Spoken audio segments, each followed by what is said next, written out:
اس hospital کے اندر صرف اور صرف ڈاکٹر ہی موجود ہو، کوئی مریض نہ ہو تو ڈاکٹر بیچارے کیا کریں گے؟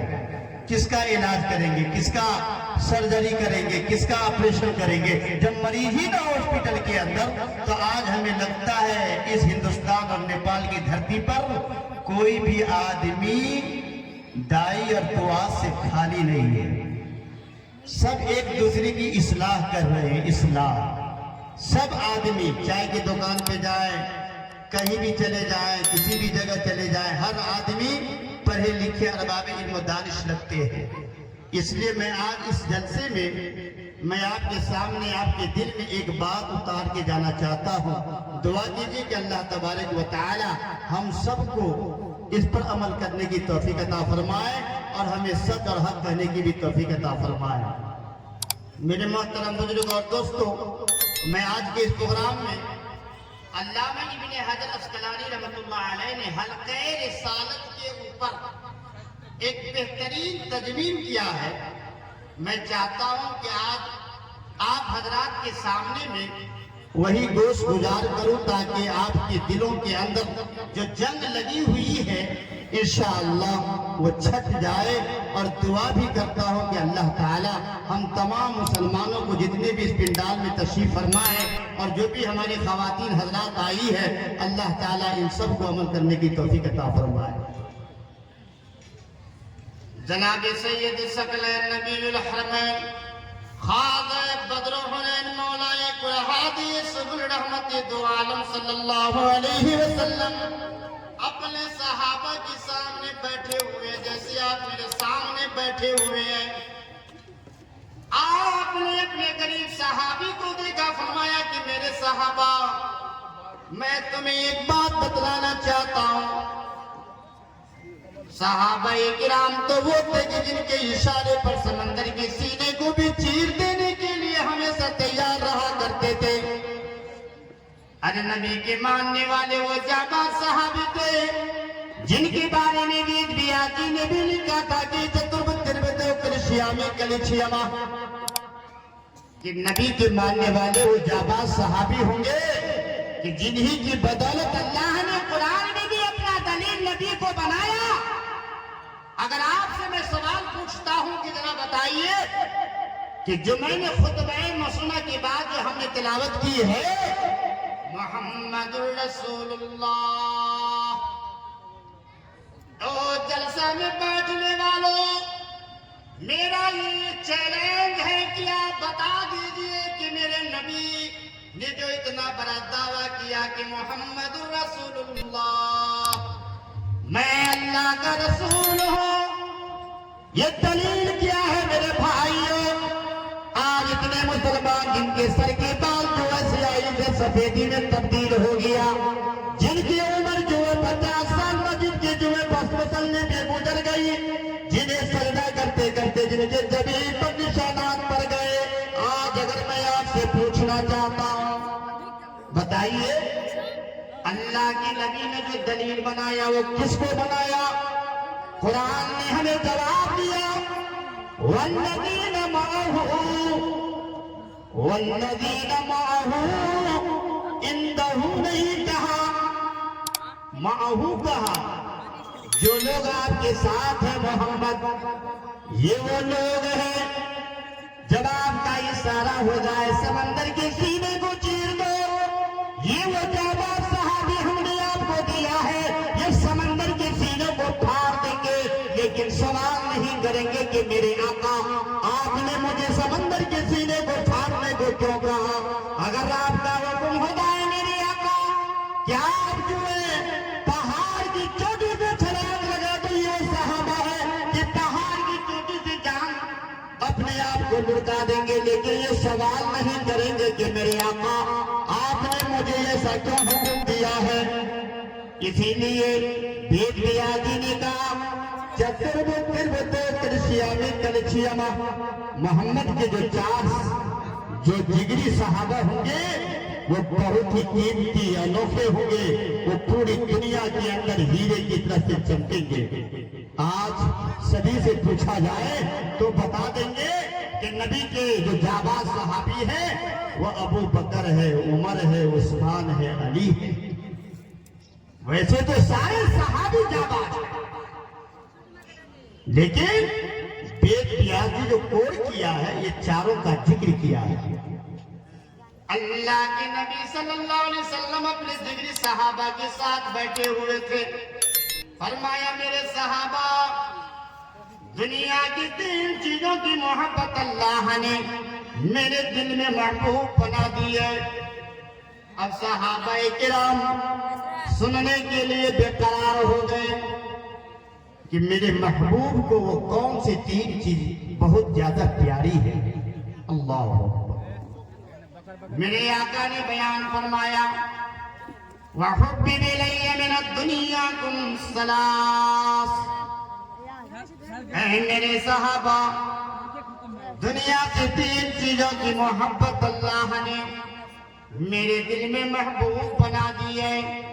فرمایا طیب والنساء، وفی روایت المرأة الصالحہ، وجعلت قرۃ عینی فی الصلاۃ۔ اے میرے صحابہ، اللہ نے خوشبوؤں کو میرے دل میں محبوب بنا دیا ہے۔ پتا چلا وہ جلسہ میں بیٹھنے والے مسلمانوں، میرے آقا کی سب سے پہلی چار خوشبو ہے، سب سے زیادہ پسند خوشبو ہے۔ آج مسلمانوں، میں آپ سے پوچھنا چاہتا ہوں، اس جلسے میں بیٹھنے والے، گھر سے آنے والے، ذرا بتاؤ، یہ تو یہاں پر جو ہے میرے آقا کا تذکرہ ہو رہا ہے، میرے نبی کا ذکر ہو رہا ہے، کتنے لوگ جو ہے خوشبو لگا کر اس پنڈال میں تشریف لائے ہیں۔ آج بھی آپ چلے جائیے، عرب کی دھرتی پر جائیے، اللہ کی قسم میں عرب والے 10 ریال کا کھانا کھاتے ہیں، لیکن 500 ریال کا عطر لگاتی ہے اور کہتی ہے کہ فہیم صاحب، میرے آقا کی سب سے پہلی چاٹ، میرے آقا کی سب سے پہلی پسند خوشبو ہے۔ اور پھر یہ پسند اتنی بڑی پسند کہ خوشبوئیں حضور کو چاہنے لگی۔ ایک تو یہ ہے کہ میرے آقا خوشبو سے پیار کرتے ہیں، لیکن خوشبو میرے آقا کو چاہنے لگے۔ جس گلی سے آپ گزر جاتے وہ گلیاں تعطر ہو جاتی تھی، نبی کی جسدی عطر سے ہر وقت جو ہے خوشبوئیں ٹپکتا تھا، آپ کی جو ہے بدن سے ہمیشہ خوشبوئیں نکلتا تھا۔ جس گلی سے گزر جاتے وہ گلیاں مہکتی تھی، ڈھونڈنے والے گلیوں کی مہک سے پتہ لگا دیتے تھے کہ ابھی اللہ کا محبوب یہاں سے گزرا ہے، ابھی اس راہ سے کوئی گیا ہے، کہہ دیتی ہے سوخے نقش پاکی۔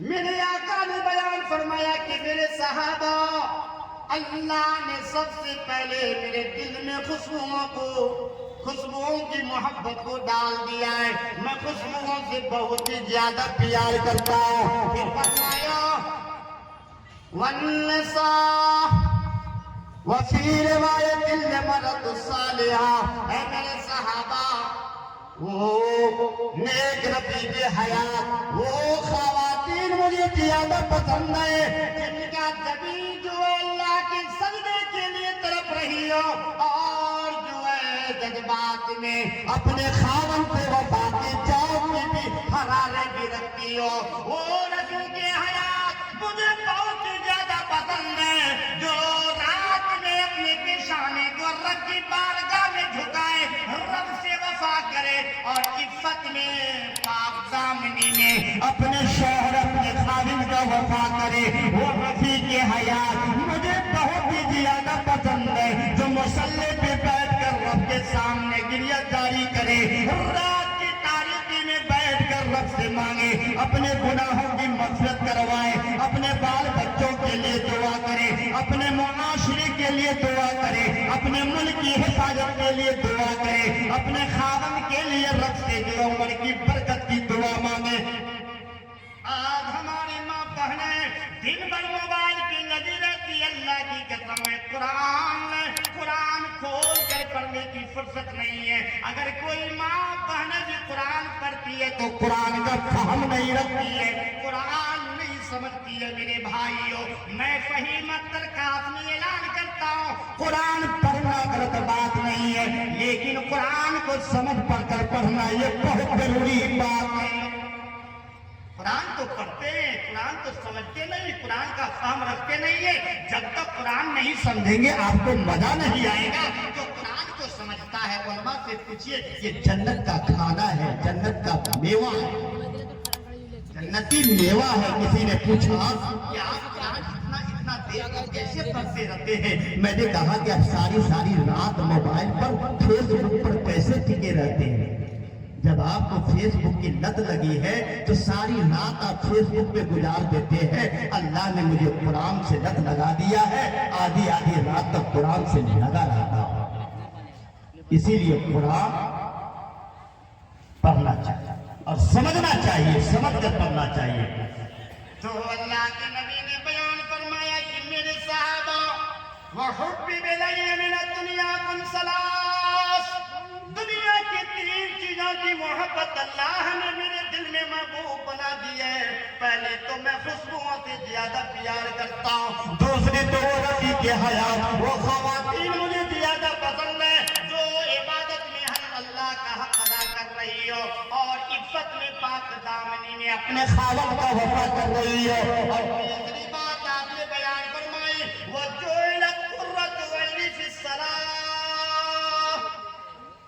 میرے صحابہ, نماز تو میری آنکھوں کی ٹھنڈک ہے, دل کا سکون ہے, آنکھوں کا نور ہے اور دل کا سرور ہے نماز. سیدہ عائشہ رضی اللہ تعالی عنہ بیان فرماتی ہے کہ میرے آقا جب رات کی تاریکی میں بستر سے کھڑے ہوتے, اللہ اکبر کہتے, آنکھوں میں آنسو.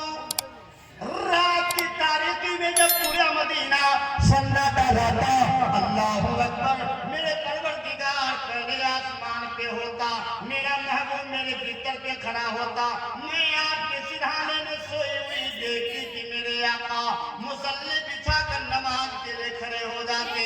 اللہ اکبر کہتے, آنکھوں میں آنسو, لبوں پہ اس کی حمد و تسبیح ہوا کرتی, اور آج بھی کا یہ عالم کے دیکھنے والوں کو رحم آ جاتا تھا. یہ رحمت للعالمین ہے.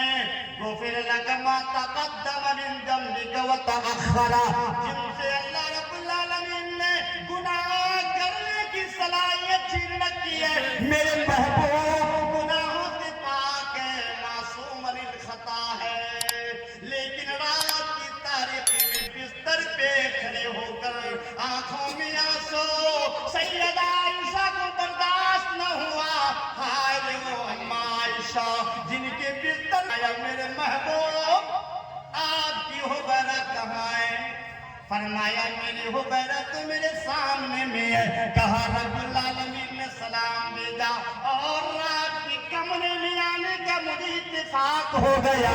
سیدہ عائشہ وہ مقام رکھتی ہے, اپنے شوہر کو قریب سے جانتی ہے.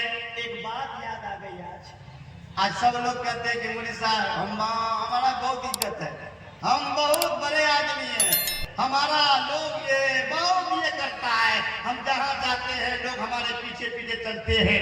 لیکن یاد رکھ لیجیے میرے بھائیوں, جس آدمی کی گواہی اگر بیوی صحیح نہیں دے رہی ہے, دنیا جہاں بھی آپ جیت لیں, مکہ اور مدینہ جا کر حج کر لیں, اگر رات کی صداقت کی گواہی اگر رات کی بیوی نہیں دے رہی ہے تو آپ قابل تعریف انسان نہیں ہے, کیونکہ کسی مرد کو بیوی سے زیادہ کوئی قریب سے نہیں جان سکتی ہے.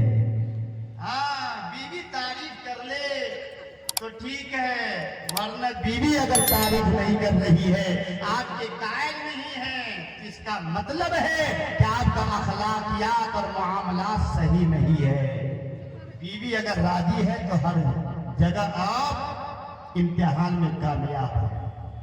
سیدہ عائشہ صدیقہ رضی اللہ تعالی عنہ بیان فرماتی ہے کہ میرے آقا آپ سے تو ایک بھی گناہ نہیں ہے, لیکن رات کی تاریکی میں آپ اس قدر کیوں روتے ہیں؟ فرمایا عائشہ